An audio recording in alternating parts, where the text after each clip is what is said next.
welcome back to Gun Tote Minnesotan. Today I have an optic sent into the channel by Atibal. The model is called the Stealth. The magnification range is 5 to 30x. It does have a 56mm objective as well as a first focal plane reticle. It is a mil configuration, meaning that the reticle itself is mil-radian, as well as the corrections, the turrets, which are exposed. They're also in mils. You're going to get 32 mils of internal elevation, as well as 10 mils in that reticle for holdover. The optic has a large-sized side parallax knob or dial. It goes from 25 yards to infinity. It also has oversized elevation and windage turrets, and they are 8 mils per revolution. The reticle has an option to be illuminated, and there's 6 settings with off in between.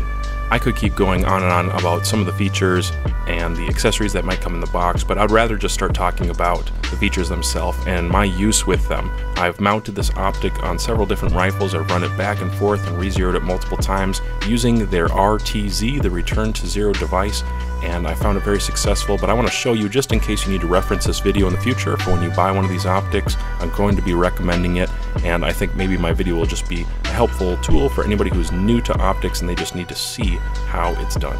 So begin by taking your provided Allen key and loosen, do not remove those Allens, so that all of them are loose enough to lift off your turret cap cover. That's going to expose the brass innard there, and this is your limiter. This is the Return to Zero device that limits the rotation and travel when you're going back down after you've dialed up.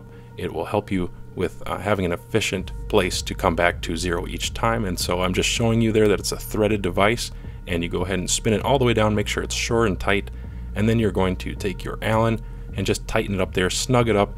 It's going to limit the travel downward so you don't go past your zero in a downward motion, and it still allows you to move upward and dial out with those 32 internal mils, depending how you've set up your optic concerning bases. Then go ahead and throw on your turret cap cover.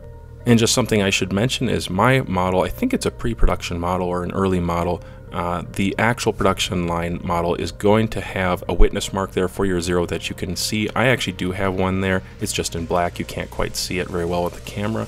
I think the production model will have a much more visible version of that, so you can line up the zero exactly the same way every time and make the best use of your RTZ. When you're tightening up those Allens, just remember you don't need to crank on those. It's just enough to get the Allens to engage the brass innard there, and so that it successfully is engaging when you're dialing up and then back down using your RTZ device to limit your downward travel. And so you really don't need to crank on any of this hard. It's not difficult, including the turrets. You don't have to really rip on them back and forth. It's pretty smooth, but nice tactile clicks. In fact, I want to show you and let you hear a little bit how tactile those clicks are.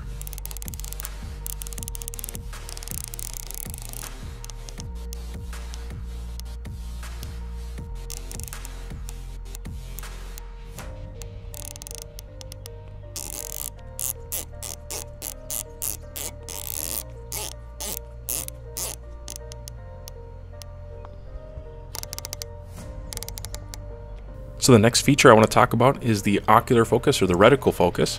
And so this dial right here is grippy enough, it's smooth enough, but it's also not so smooth that it's going to just get bumped around every time you're perhaps flip cap covers, rotate, or something like that. It's not going to engage that and grab it.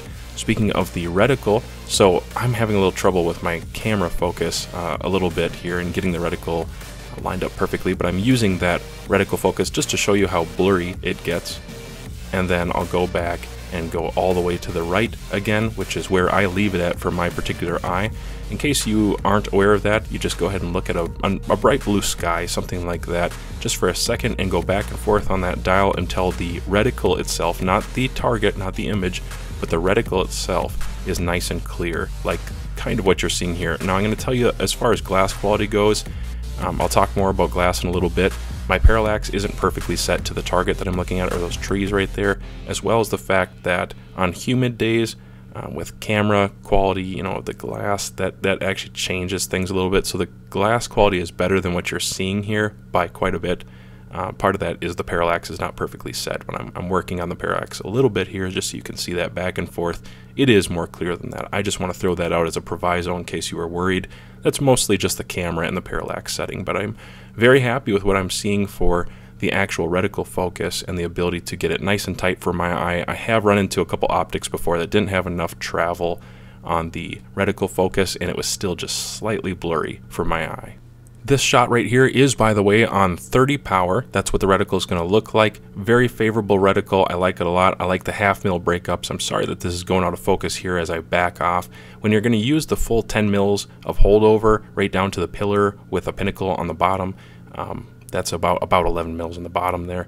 If you're going to use that, you know, even on like 14, 15 power, you can get all that holdover, and I've used it down around 9 power and still been very happy with the reticle overall. The center dot is a great size.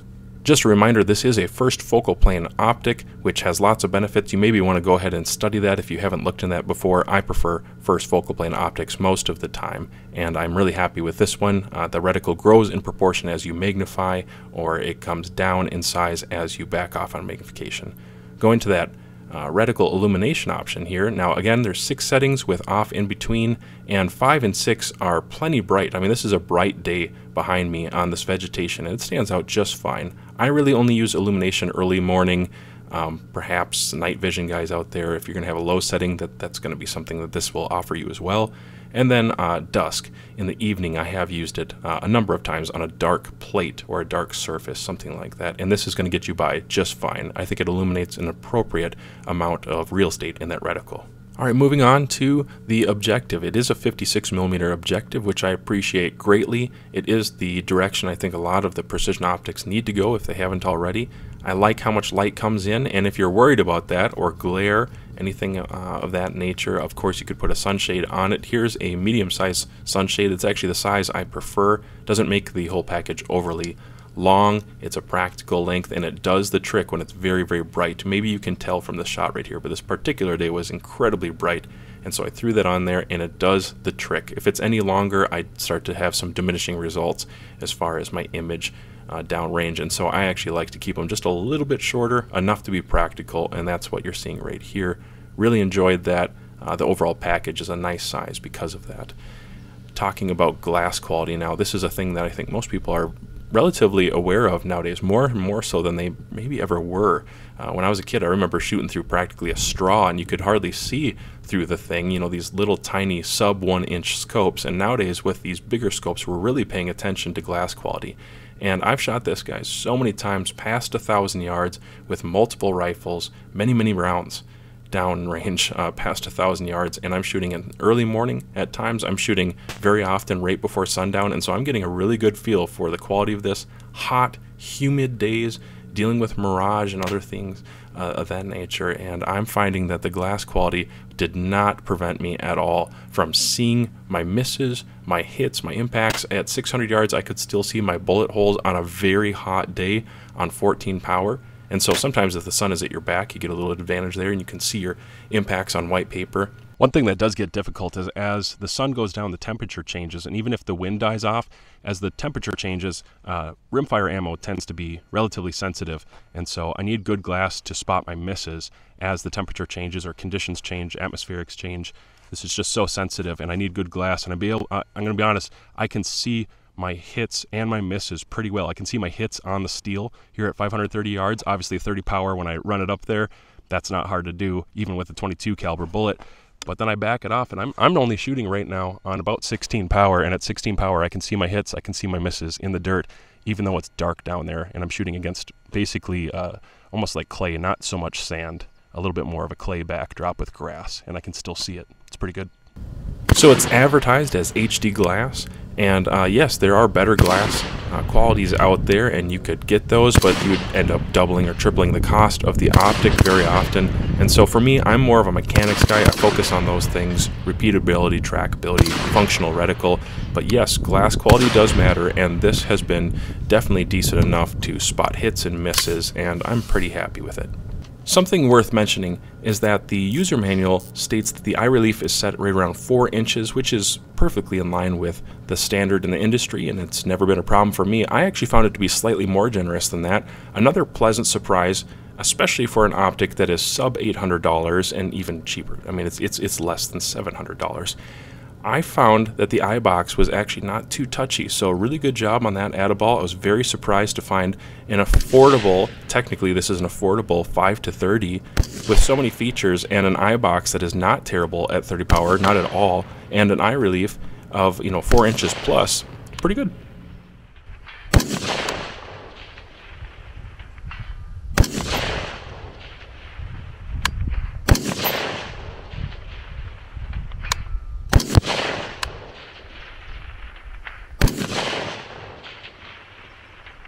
I tested the tracking Infield as I usually do, and I used all 32 mils with these special rings on my 22 at 530 yards. Data lined up perfect.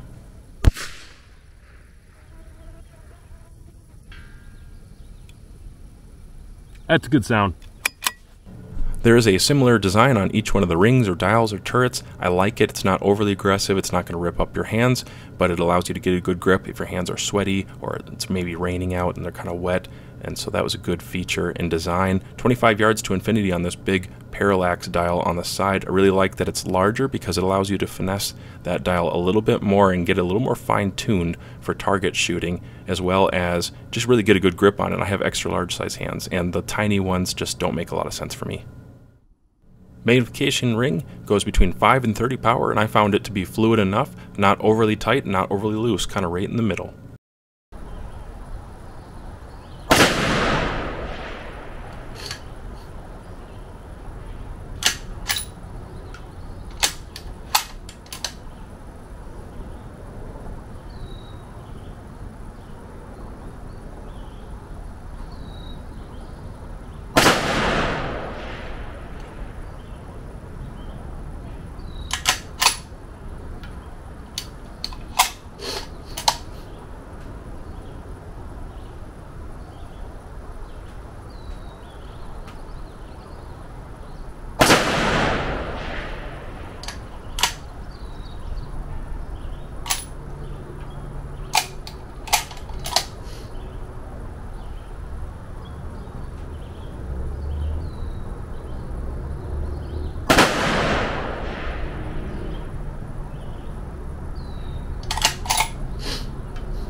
At under $700, this is a good option for lots of people. But if you're new to long-range shooting, precision shooting, group shooting, target shooting, that kind of thing, you need a bubble level. Go ahead and check out MK Machining, MKM. Check out MK Machining for a bubble level. They have 3D printed ones and they have aluminum ones. They are a channel sponsor, but they're the ones I choose anyways. Even if they didn't sponsor my channel, that's the stuff I've chosen to run.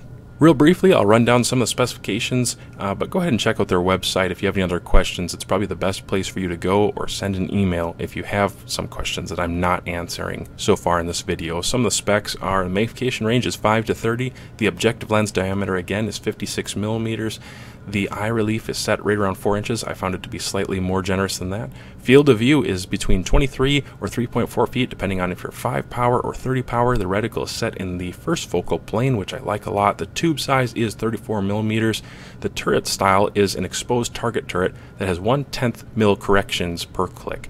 The windage full adjustment range is 22 mils. The elevation adjustment range is 32 mils. The weight is 37.14 ounces without any kind of mount or bubble level, and the length is 13.39 inches. It does have a lifetime warranty. Don't forget about that. It does have nitrogen gas purging that helps with water and fog-proof performance. And another thing to consider, it comes with a sunshade, which is really useful. It's waterproof and it's shockproof. These are things that you just want to keep in your back pocket, just so you know what you're actually getting, the value of this optic at the price point. It's really incredible. So who is this optic ideally made for? I would say it would fit a wide variety. Plinkers, people who take themselves seriously, people who don't take themselves seriously, people who are learning, people who have been in the game for a while, people who want to shoot really far, people who want to shoot relatively close and precisely. I would say only those who want to shoot really fast, really close. This isn't an ideal optic for that. Obviously with 5 to 30 power and that type of reticle, 32 mils of internal travel and 10 in the reticle, a side parallax. Those features don't really make it great for really close, fast shooting. But anything else, moving out into target shooting, precision shooting, hunting, or just getting a really good look at something before you take a shot, I think this is going to fit at under $700. Well, I'm going to need to wrap up this video. I could talk about it forever, and the reason I'm talking so much about it is at the time of filming this video, it's 2022, I can't think of a sub $700 optic that has that range, the features, everything this is offering with that warranty. I just don't know of any competition that even comes close under $700. So I think it's a great deal for somebody out there. Go over, check out their website, and hopefully I'll have more Atibal optics to bring to the channel soon.